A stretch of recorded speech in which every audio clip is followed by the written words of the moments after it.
What is Hungry Girl really? I get the idea that you're interested in having people eat better, but what's your business? Yeah, I mean, it's about real-world survival. So I started Hungry Girl back in 2004 as a free daily email service, and every day I send tips and tricks to hungry chicks. Now there's over 1.2 million people on the list, and I have a series of cookbooks as well and a show on Food Network and Cooking Channel, and so Hungry Girl can be seen in a lot of different forms of media. We're giving people a glimpse of your website right now. Who's your target audience? Target audience is really anyone who wants to eat better, but because the brand is named Hungry Girl, it's mostly women, so women in their 20s, 30s, 40s, 50s, 60s, and even older than that. It's really anyone who wants to make smarter choices about the foods they're eating. Well, we know your track record, or at least we know some of it. Tell us how you look at yourself. How much influence do you think you have?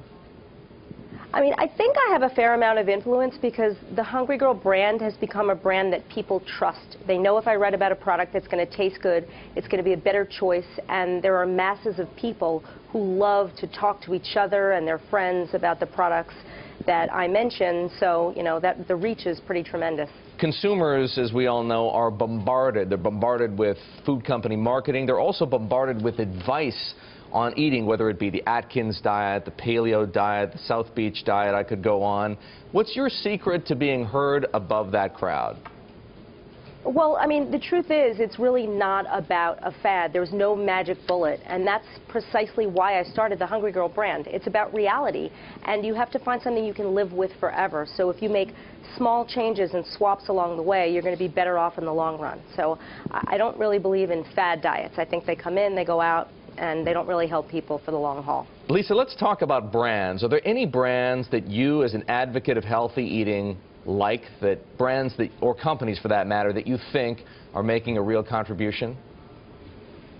Yeah, there are definitely a lot. I'm a big fan of Amy's Kitchen, and they're a vegetarian brand. I am a carnivore. I'm not a vegetarian, but they make fantastic products that taste great, that are better for you, that are all natural.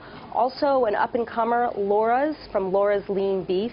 Now she's making all kinds of stuff that's just fantastic. She has a new soup line. She has deli meats that are nitrate-free. They're all natural. Beautiful stuff. And Kashi, of course. They've been in this space for a really long time, and they do fantastic work. Lisa, before we run with about a minute to go, you've partnered with the U.S. Potato Board. Have you given some thought to whether you should partner with companies, with brands that you approve of, that get your seal of approval?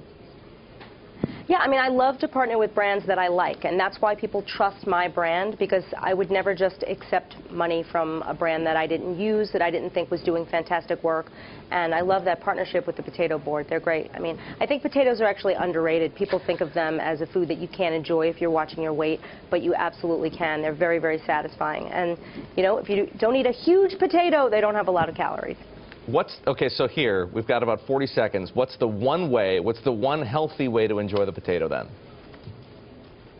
Okay, well, my favorite thing to do with the potato is I make mashed potatoes, which is my favorite food, and I do a big bowl of them, and I mash up potatoes and cauliflower and a bunch of guilt-free ingredients like light cheeses and reduced fat, maybe like an almond milk, mash it up, salt and pepper, a little garlic.